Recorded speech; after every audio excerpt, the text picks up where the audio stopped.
Mungkin ini relate bagi kebanyakan orang, bahwa manusia baru bisa benar-benar jujur dengan diri sendiri hanya ketika berhadapan dengan kematian. Cerita tentang cinta memang gak pernah habis. Ada yang bahagia, ada yang patah hati, dan ada juga yang menemukan harapan. Ada juga yang hancur karena cinta. Hai guys, aku balik lagi. Sekarang aku mau bacain bab kelima dari novel Kanker Cinta. Yang belum nonton bab keempat, nonton dulu baru balik ke sini lagi, oke?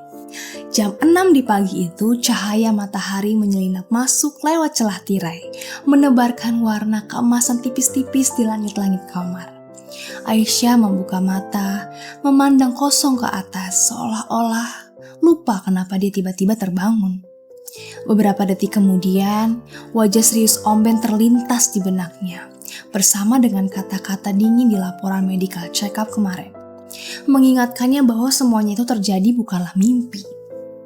Bantalnya yang masih terasa lembab, basah oleh air mata semalam. Dia mengadipkan mata, tenggorokannya kering, dadanya terasa kosong. Sepertinya semua tenaganya sudah habis ia keluarkan dengan tangisan dari malam. Tapi di luar sana, dunia tetap berjalan seperti biasa. Matahari tetap terbit tepat waktu, burung-burung di atas pohon tetap berkicau riang, dan sesekali ada pelari pagi lewat di jalan, langkahnya ringan dan penuh semangat. Seolah dunia ini tak pernah berhenti, bahkan untuk satu detik pun. Aisyah berbaring diam, mendengarkan suara jam berdetak, mendengarkan kehidupan yang terus berlanjut. Ternyata, meski dunianya runtuh, dunia ini tak pernah berhenti sejenak pun untuk memperhatikan dia. Dia ambil HP dia di samping bantal dan dia lihat satu pesan WhatsApp dari nomor asing. Dikirim jam 3 pagi. Isinya, Aisyah, sore ini jam 3 aku akan tetap nunggu di kafe kenangan kita ya. Raditya. Aisyah hanya menatap chat WhatsApp itu tanpa membalas. Seperti biasa, dia bangun, membuka email, membalas beberapa komentar di akun komik pribadinya dan meluangkan waktu untuk membaca pesan. Pesan dari para pembacanya, ada yang nangis karena putus cinta, ada yang marah karena dikhianatin, ada yang diam-diam memendam rasa selama bertahun-tahun tapi gak pernah berani mengungkapkan. Cerita tentang cinta memang gak pernah habis. Ada yang bahagia, ada yang patah hati, dan ada juga yang menemukan harapan. Ada juga yang hancur karena cinta. Mungkin cinta memang begitu ya, emosi yang paling mudah membuat manusia menangis. Karena di baliknya tersembunyi harapan terbesar sekaligus ketakutan terdalam kita. Sebenarnya komik Aisyah berawal dari kisah nyata. Kisah yang dia dulu mengejar Raditya. Mungkin di dalam hati setiap perempuan ada satu versi dalam diri mereka yang berani. Seseorang yang ingin berlari mengejar yang membuat mereka jantungnya berdebar. Tapi kenyataannya seringkali takut. Lalu memilih memendam perasaan itu sampai waktu perlahan mencuri masa muda kita. Mungkin saja sampai rambut memutih, kulit berkerut, dan kita baru tersadar kita bahkan tak pernah sempat mengatakan, "Aku mencintai kamu." Tapi Aisyah berbeda. Dia tidak takut pada penolakan. Dia takut pada satu hal, hidup yang terlalu singkat. Takut semua ini akan berakhir sebelum sempat terjadi apapun. Itulah yang membuat Aisyah mendengarkan suara hatinya, berani mengejar apa yang ada di dalam hatinya.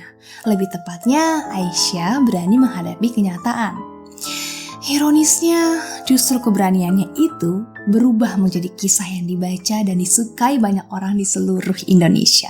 Mungkin ini relate bagi kebanyakan orang, bahwa manusia baru bisa benar-benar jujur dengan diri sendiri hanya ketika berhadapan dengan kematian. Sore jam 3 lewat, Aisyah mulai gelisah. Dia terus memainkan HP-nya, sedikit ragu tapi akhirnya memutuskan untuk membalas WA. Dia jawab, "Oke, aku akan ke kafe kenangan kita." Perjalanan dengan mobil dari rumah ke kafe itu butuh lebih dari kurang 3 jam. Begitu sampai di TKP, langit pasti sudah gelap dan Raditya mungkin udah pergi. Aisyah belum sempat membalas pesan WhatsApp Radit. Bisa aja Raditya ngira dia gak akan datang. Karena awalnya memang dia gak berniat datang. Tapi sebenarnya ada rasa penyesalan. Seperti 7 tahun yang lalu. Hari itu juga cerah seperti hari ini. Langit sama birunya.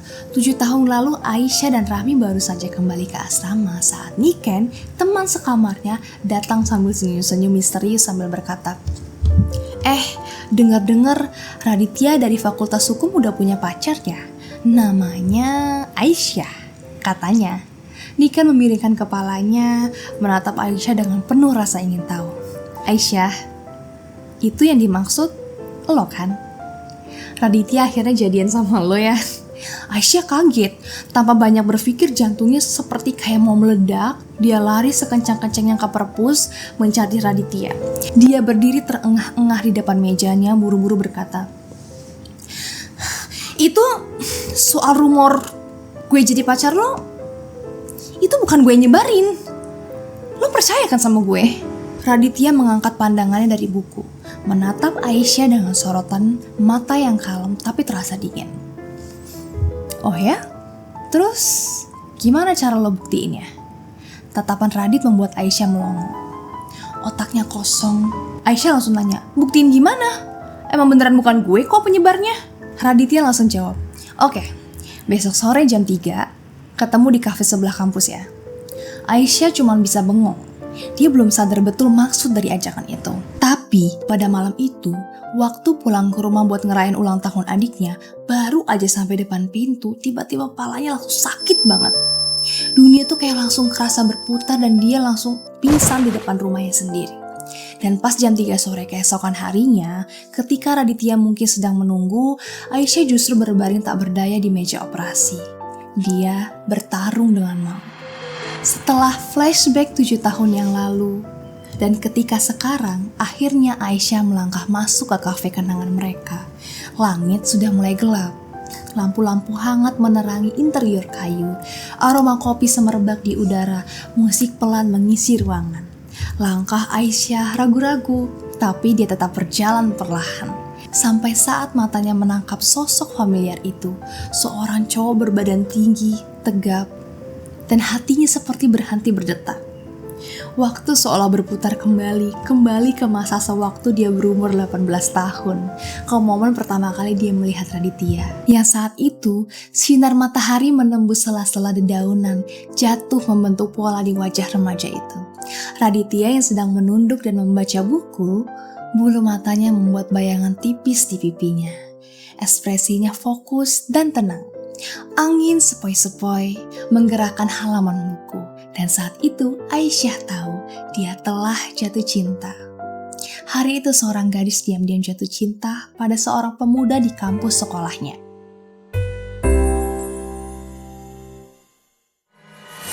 Mata itu masih seindah dulu, masih bersinar, tapi kini lebih hangat. Dan Aisyah tak mampu menolak dia. Dadanya terasa sesak. Dia sampai menggigit bibir lalu bertanya dengan suara yang nyaris tak terdengar, "Jadi, kamu udah tahu ya semuanya?" "Aisyah, bukannya dulu kamu bilang kamu sayang sama aku?